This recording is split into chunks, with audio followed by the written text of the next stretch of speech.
My existence as a body of water is a biological fact, but living my embodiment as watery, embedded in a world that I share with other human, animal, vegetables, geophysical, and meteorological bodies that also comprise water has other implications as well. We are all bodies of water.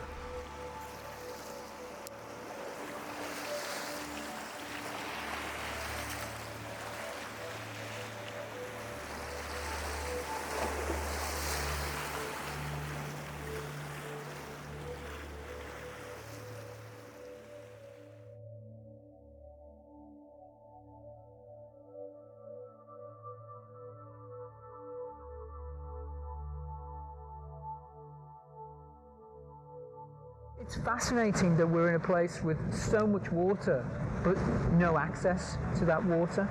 So it's a mystery at one level to most people. Why can't we go to the water? Well, we can't go to the water because we're going to feel really bad once we hit that water in different ways. But things that draw our attention to this are really important because they enable us to kind of ask questions about how we've got here and what we can do about it.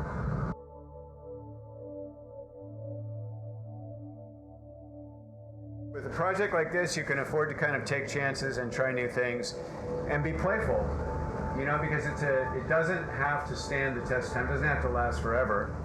And we don't actually know how they'll perform in the water. Some of them may break or sink or fall over, but that's part of the kind of the adventure of it. We'll see. Where we're located now is on Governor's Island, facing Brooklyn. We're next to the New York Harbor School and the Billion Oyster Project, a research facility that's part of the school project. But this is as close as I can get to the water on all of the island. You can't touch the water on the island. And when I moved to New York, I actually had been living in Helsinki for a couple of years before I moved here, and Helsinki embraces the fact that it's a archipelago, it faces the water all the time, and it wasn't, I visited New York many times, but it wasn't until I was moving here that I looked out the window and I looked down and I was like, oh my gosh, I'm moving to another archipelago city. That New York is an archipelago city with many islands, but it has its back to the water, like I do right now actually, most of the time.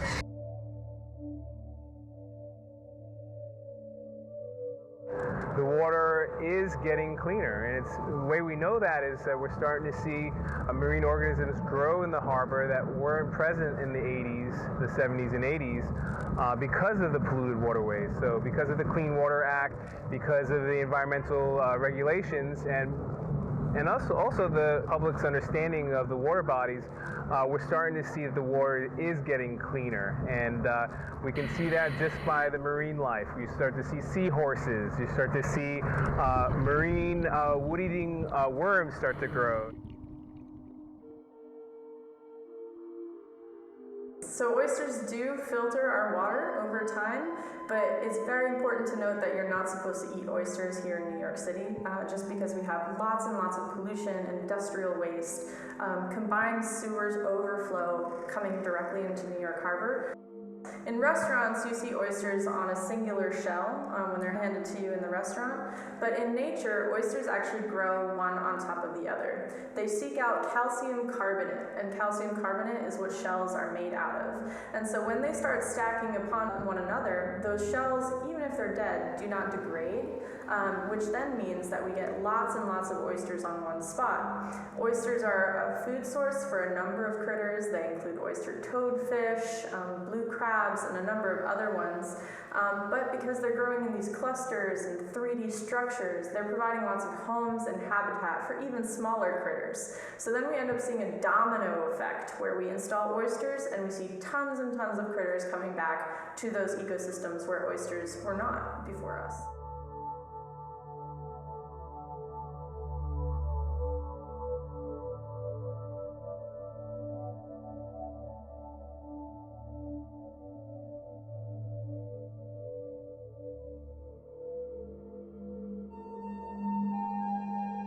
For me, the Buttermilk Channel is the logical place to site this project because it's the only place on the island where there's a beach. The rest of the island is a bulkhead, it's a wall. The name Buttermilk Channel, I'm not sure anybody really knows, but supposedly it comes from the fact that the island was, in colonial days, used as pasture for grazing animals, and that a couple times a day the owners would walk across the channel from Brooklyn to milk the cows or the goats or the sheep or whatever they were, and then cross back over. And that had to happen at low tide. In those days, there wasn't a channel. It was more like a wetlands.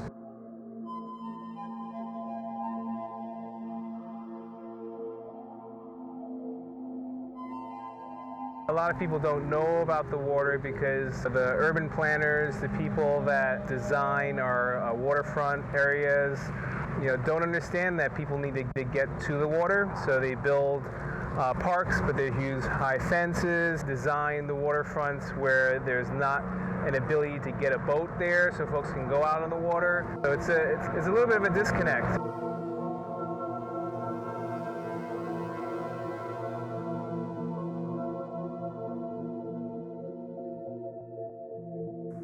The Billion Oyster Project is not a climate solution. It is a people solution to climate change, which means that the oysters are not going to be the ones that are solving climate change. We are. And if it doesn't come back to us, if we don't become stewards of our own environment and we don't become owners of our own space and share it with our ecosystem, then we won't be able to address climate change. And so having oysters and bringing the public down to the oysters, people begin to see our environment as coming back, as being restored, as being alive, and then has them feel that they are stewards of their own environment.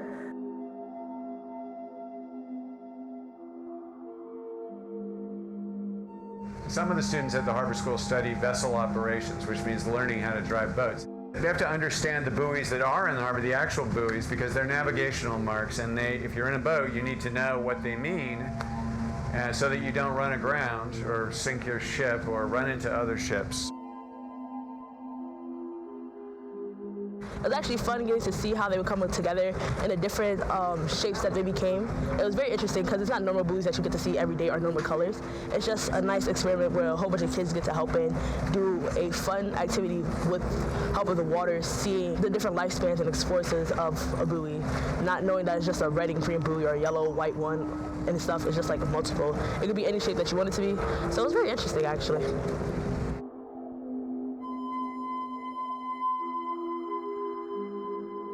The first encounter that people have with the work, I think, will put a smile on people's face, because they'll see something that's kind of playful and engaging, but also intriguing.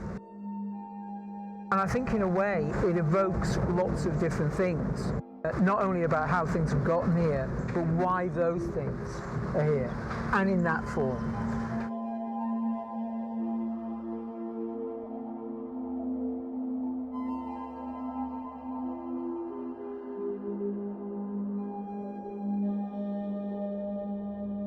And so building a team of people to come together to do a project as extraordinary as this project was seeing the same skill set that Jenny uses for so much of her practice, is building a team of people, because these projects don't realize themselves on their own. And Jenny doesn't spend her time in a solo studio practice. She really gets out into the world to do this research. So what I'm really interested in as Jenny continues to develop this project is that I know that she's got cameras and audio devices on some of those buoys, and I really want to see what kind of research comes out of that and how the project might grow and develop. And I'm really excited to be continuing to work with her.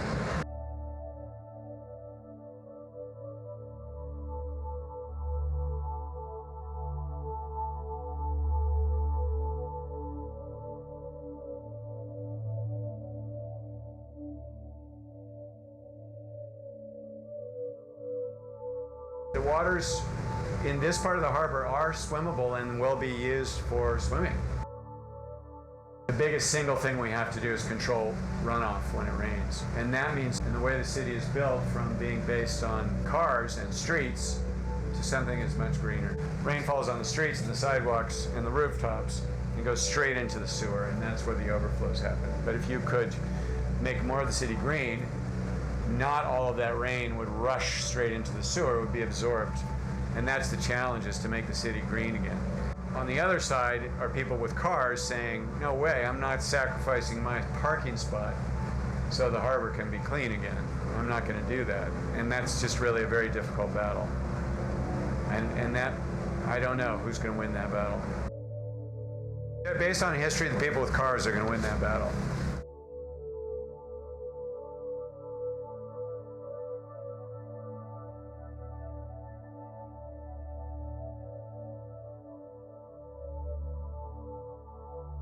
With these buoys, I think that was in a lot of our minds, or we're going to delimit an area where we can use our boats or be in the water safely, mark off a zone for recreation. That's how I'm hoping that they'll be understood these are kind of public markers to signal that this water is public, it's yours, it can be used in lots of ways, nobody owns it, and nobody can throw you off of it.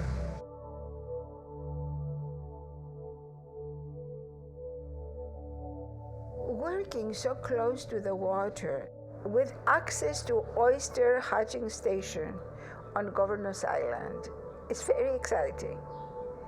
It makes me thinking how we artists empower ourselves to make living things which create space and habitats for other living things to come back into life to clear the water body. Like oyster reefs. Rivering, wet gatherings, is a floating system made out of colorful markers, and it is an ongoing project. I consider it as innovation and care coexist. Very closely integrates art, culture, and water in the New York Harbor, where the three rivers meet: East, West, and Hudson River. All three very historic rivers. Very simple science. Everyone has access to it.